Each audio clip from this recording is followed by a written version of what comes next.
Salut, c'est Ralph. Yep, salut tout le monde. Comment ça la forme? Bon, allez. Bon, bilan, hein. Enfin, je suis pas plus surpris que ça, mais bon, tout va bien, impeccable. Voilà, sélection, hein, moteur, blabla. On est pas trop mal, hein. Bon, on va faire un petit tour. Je vais vous expliquer vite fait, moi, un peu comment je vois la phase de rodage, blabla, mon ressenti, hein, sachant que, hein, comme d'hab, hein, moi, faut prendre avec des mesures si vous le souhaitez, hein, je ne suis qu'un amateur, comme je me répète, ni plus ni moins. Et je vous redonnerai aussi mon retour d'expérience, vous savez, je vous avais dit par rapport au compteur Get, la vibration, j'en parlerai un peu plus tard là, dans la vidéo. Donc, on va faire un petit tour, machin, je vous explique moi comment je vois la chose pour le rodage, quoi. Bon, alors, je vous explique. Je vais essayer de pas trop monter dans les tours parce que bon, du coup on va pas m'entendre étant donné que c'est que avec le micro de la GoPro là. Le micro interne, pas externe. Voilà, donc moi le rodage, j'ai personnellement, hein, j'ai toujours fait ça sur toutes mes motocross depuis des années et des années. Parce que maintenant je peux parler avec ouais, plus de 15 ans quoi. Donc moi, pour ce qui était des pistons, quand c'était un changement de piston, c'était 10 minutes de chauffe en laissant le moteur comme ça, tourner, d'accord. Un grand froid entre les deux, que le moteur soit froid, re 10 minutes de chauffe au ralenti, et après je monte le moteur crescendo, quoi, voilà quoi. Pour moi, la phase des 2 fois 10 minutes de chauffe, c'est histoire de bien mettre en place voilà, tout l'ensemble de la mécanique. Et pour moi, je pense qu'un moteur, quand il a été remonté, quand on essaye de s'appliquer du mieux qu'on peut, donc c'est-à-dire pour faire les choses bien, hein, concrètement, ben, il va parler sur les premières minutes de fonctionnement. On part du principe, bien sûr, quand on dit il va fonctionner, je parle si des fois il y a une casse post-démarrage, hein, d'accord. Moi je pars du principe où si tous les ensembles de mouvements mécaniques sont neufs, que le jeu cylindre-piston est respecté, et bien sûr ça en découle une carburation adéquate à tout l'ensemble, si ça marche les 10 premières minutes, ça va marcher tout le temps de la durée de vie jusqu'à la maintenance prochaine de la motorisation. On prend bien sûr le petit pourcentage infime d'une casse, d'une pièce neuve, qui est super rare. D'ailleurs sur Facebook j'avais posté l'avis d'un mec hein, sur un moteur de, je sais plus c'est du Tornado KTM, il avait coupé en deux sa bielle Bosner qui était à jour en termes de maintenance quoi.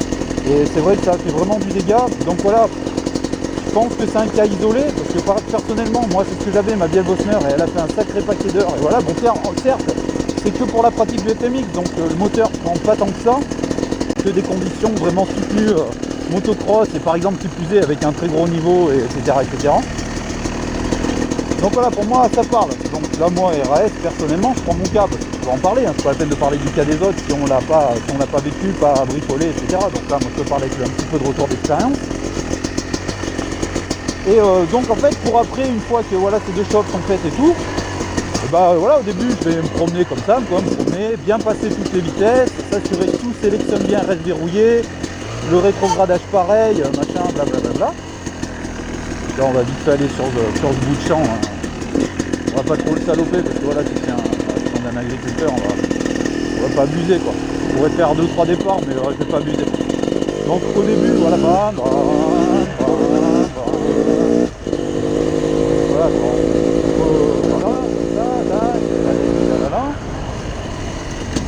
après on monte un petit peu en régime. Je parle, c'est pour ceux vraiment qui auraient le doute là au fond d'eux, qui penseraient que ça casserait sur une grosse montée en régime d'un coup, là. On casse un peu plus.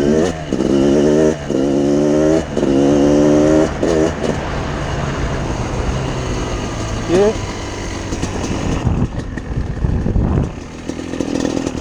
après voilà, c'est au fur et à mesure. Après c'est comme tout, hein, si vous n'êtes pas pressé, après c'est comme tout, si vous n'êtes pas pressé, etc. Ça nous empêche d'aller faire une petite balade pour roder l'ensemble. Moi perso je pense que pour l'ensemble, on va aller faire un peu de rampe après, ne vous inquiétez pas. Perso je pense que pour l'ensemble vraiment où il faut y aller un peu crescendo, allez si vous voulez brûler un bon plein, un plein et demi, ça serait par exemple sur un cylindre neuf. Et encore, j'entends tout à ce sujet-là, j'entends tout à ce sujet-là.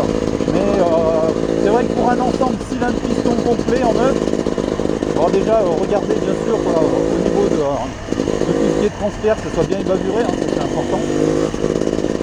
Mais après, bon, ouais, si vous voulez un petit plein, un plein et demi, voilà, pour l'ensemble, éventuellement. Moi, perso, moi, avec tout parle franchement, c'est vrai que je ferais le plein quand même, si je faisais un cylindre neuf. Par contre, pour ce qui est des pistons, alors là, moi, je pinaille même pas. 10 minutes, 3-10 minutes, un petit tour comme ça pour tout vérifier, et puis après comme ça.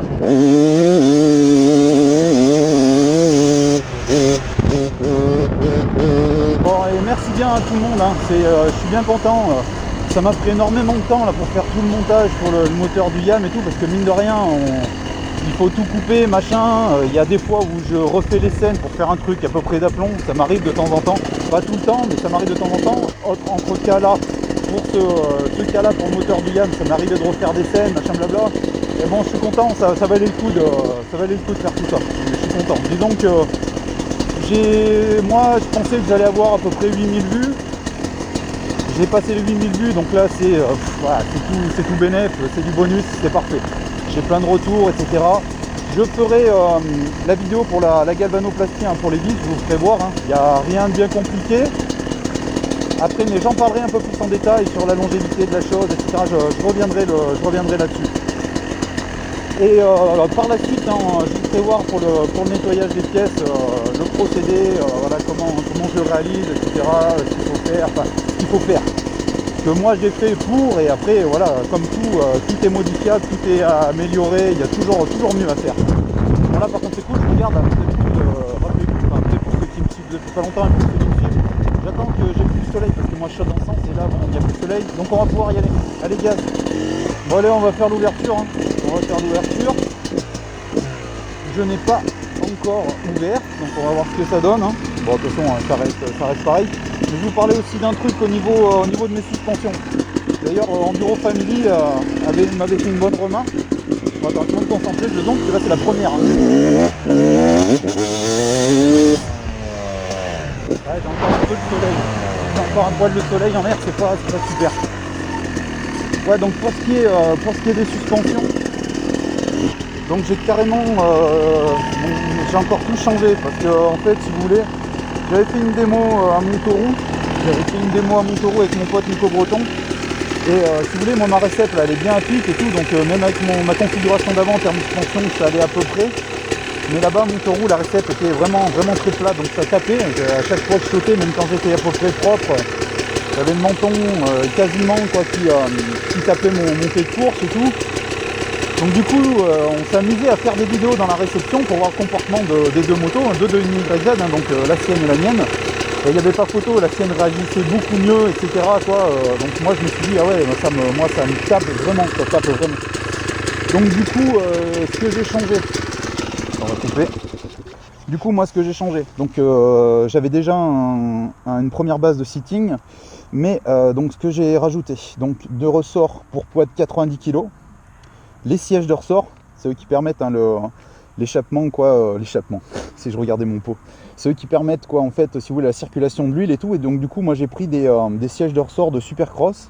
Donc en fait si vous voulez, les conduits sont beaucoup plus fermés, donc du coup en fait ça réduit les passages d'huile, donc ça freine en fait le fluide, le passage d'huile. Et derrière j'ai mis un autre ressort neuf avec une autre dureté. Donc du coup franchement on est vraiment... Enfin là je suis vraiment content. Bon certes c'est super raide, maintenant je peux plus rien faire d'autre que du FMX, ça c'est clair, parce que sur un terrain de motocross... tu fais 2 tours et puis après tu dis bonjour, je voudrais des bras sur le bon coin. Et franchement c'est top, parce que là j'en suis au point où avant je pouvais pas par exemple ratterrir, faire le saut de 23 mètres machin et puis ratterrir à une main, c'était juste impossible avant quoi. Je faisais ça, je m'écrasais le ventre ici et tout, c'était même pas la peine. Et là je te vois.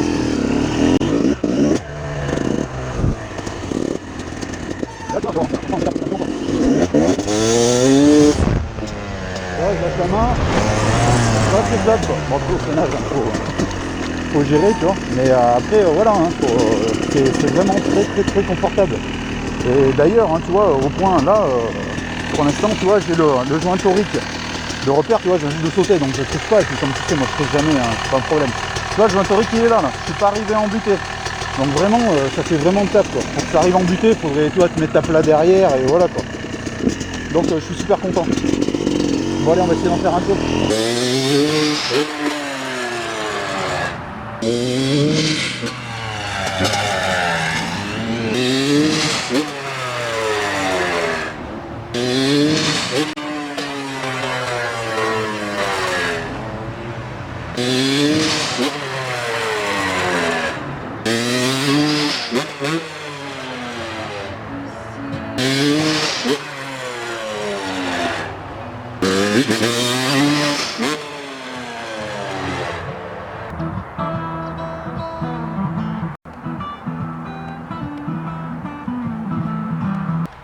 Bon, vous vous souvenez, hein, j'avais dit pour le compteur d'heure guette. Hein. Donc, allez, mise au point, ok. Tac, total, du coup, 1h03. Ok, 1h03. Donc je vous tiens au jus par rapport aux vibrations de mon camion parce que je vais faire un peu de route. Bon allez, verdict, on va voir. Hein. J'ai fait un petit tour avec le camion pendant un bon moment, j'ai fait quelques vadrouilles, donc ça correspond à plus de 10 minutes. Hein. Donc on va voir s'il affiche toujours 1.3. Allez, verdict. J'en sais rien, je découvre avec vous, hein, donc ça va vite parler. Hop.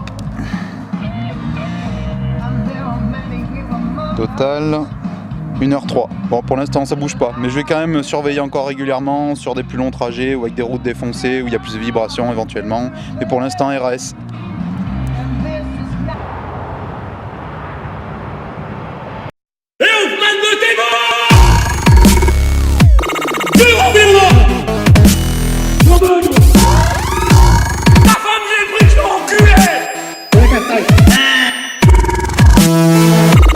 Vous allez payer, vous. Ne vous inquiétez pas.